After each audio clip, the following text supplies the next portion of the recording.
pessoas! Tá começando mais um Papo Reto. Hoje a gente vai começar um quadro novo aqui no Papo Reto, chama Papo Reto Responde. Na verdade o nome é bem explicativo. Aqui a gente quer no Papo Reto, responde. Legal! Bem louco!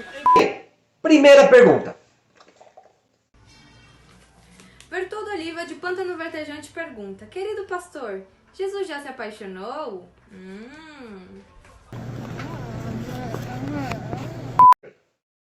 Nossa, se Jesus já se apaixonou por alguma mulher? Então, tem uns teóricos da conspiração por aí que dizem que Jesus teve família, que teve filhos, mas nada disso é verdade. Porque na Bíblia a gente vê um Jesus muito comprometido com o seu ministério. Ele veio aqui com a missão dada e missão cumprida. Partiu o céu.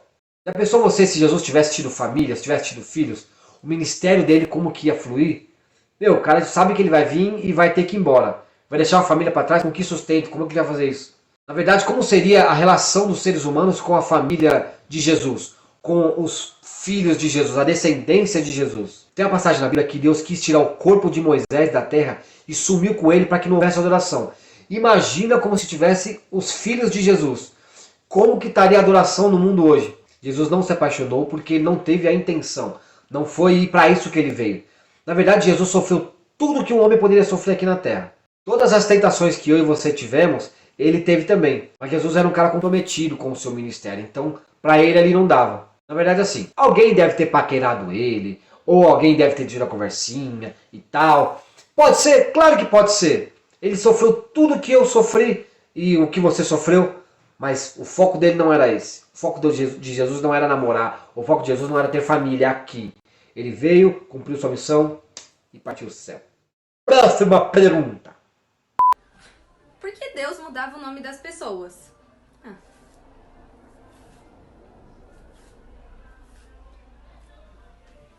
Bom, a pergunta é por que Deus mudava o nome das pessoas? As pessoas davam muito mais valor nos nomes nos tempos bíblicos do que dão hoje, na verdade. Na verdade, era praticamente um rótulo para você. Na Bíblia a gente tem algumas passagens onde Deus muda o nome das pessoas e onde parece que foi mudado o nome das pessoas. Quer ver um exemplo? Quando nasceu Jacó, que queria dizer enganador, ou aquele que nasceu agarrado ao pé do irmão, quando Jacó nasceu teve um fato que acabou levando ele até esse nome. O fato dele nascer agarrado ao pé do irmão. Só que com o passar do tempo ele foi atribuindo mais qualidades a esse nome. Ele era mesmo enganador, ele era mesmo mentiroso. Isso foi levado através do nome dele para todo mundo que conhecia ele. Ladrão! Ladrão! Ladrãozinho! Geralmente quando alguém não te conhecia, perguntava qual é o seu nome. Aí ele, por exemplo, Jacó. Aí a pessoa perguntava: o que o seu nome quer dizer? Eu acho que ele dava uma disfarçada na real. Mas teve um dia que ele acabou numa luta com Deus, onde ele briga com um anjo, ele sai na mão com Deus. Ali naquele dia a chinela canta. Naquele dia a chinela cantou. E ele insiste tanto nessa luta para que Deus mudasse a situação de vida dele, que Deus renomeia ele. Fala assim: agora você vai ser chamado Israel. Porque você lutou com Deus e venceu. Porque você viu Deus e viveu.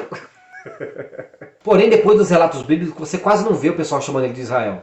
Você vê o pessoal continuando a chamar ele de Jacó. Ah, quem esteve nessa terra foi nosso pai, Abraão, depois Isaac e Jacó. Você vê muito disso. Mas para Deus, o nome dele era Israel, que é aquele que lutou com Deus e venceu. Numa outra parte da Bíblia, a gente vê Deus expandindo o nome de alguém.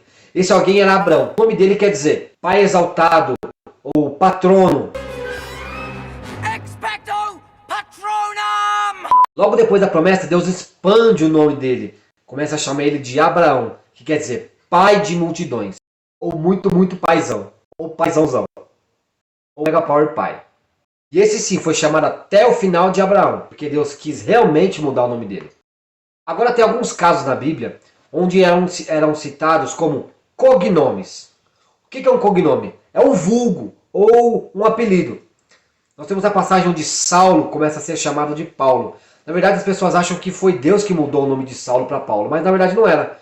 Era só um nome com a fonética parecida. Os significados são completamente diferentes. Mas como Saulo tinha cidadania romana, ele pegou o nome Saulo e mudou a fonética do nome para que os romanos pudessem entender como Paulo. Na verdade, era muito comum os judeus serem assediados, assaltados, apanhavam no meio do caminho, no meio das estradas romanas, porque eles eram judeus e os romanos achavam que era isso que ele merecia. Paulo, na verdade, começou a usar o nome de Paulo para começar a sofrer menos ações, porque ele já apanhava bastante, acho que no meio do caminho, e queria apanhar um pouco menos. Então ele usou essa cidadania romana para poder passar menos perigo nas estradas. Bom, essa é a resposta. Os nomes da Bíblia, eles têm significados, e para eles isso era muito importante. Talvez hoje a gente não ligue muito, mas o nome ou o significado do nome para eles era muito importante. Então tá aí, Deus mudava o nome das pessoas porque queria mudar o rótulo das pessoas. Como ele via você. Se ele te via como ladrão, hoje ele não vê mais. Ele te vê como um homem que lutou com Deus e venceu, por exemplo. Vamos lá. Rosa Rúpulo de Pântano Encantado pergunta: querido pastor, qual a idade certa para namorar? E por quê? Bom, parece estranho o que eu vou dizer, mas a Bíblia não dá nenhum respaldo para namoro. Na verdade, no tempo bíblico era noivado, casado.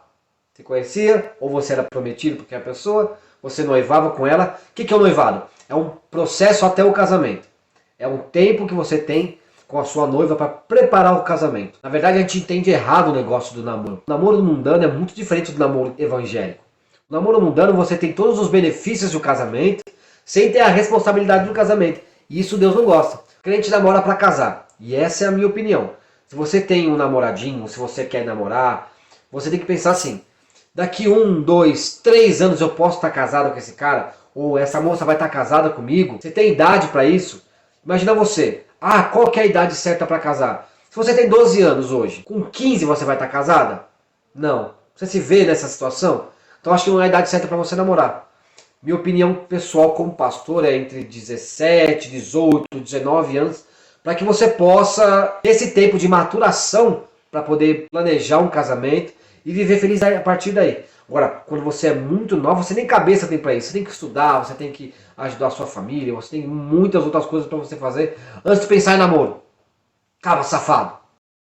Pensei, eu comecei assim, não. Daí ele começou assim de novo e eu. E daí ele falou assim, me dá um beijo.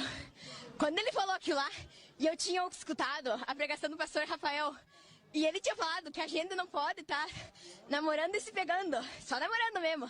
Se pegando, não. E daí ele falou assim, me dá um beijo. Eu grudei um tapão na cara do piá. E tinha vários amigos dele. E ele passou um vergonhão. Ele ficou com uma cara assim. Ficou um vergonhão, coitado. Eu queria pedir perdão pra você. Se você tá vendo, foi lá em Barretos. Queria pedir perdão. E que você não fica assim, né? Você tem que conversar com a pessoa. Tem que ter intimidade. Não é assim pedindo. Tá achando que a gente tem copo descartável agora? Obrigada, beijo. Bom, tá aí.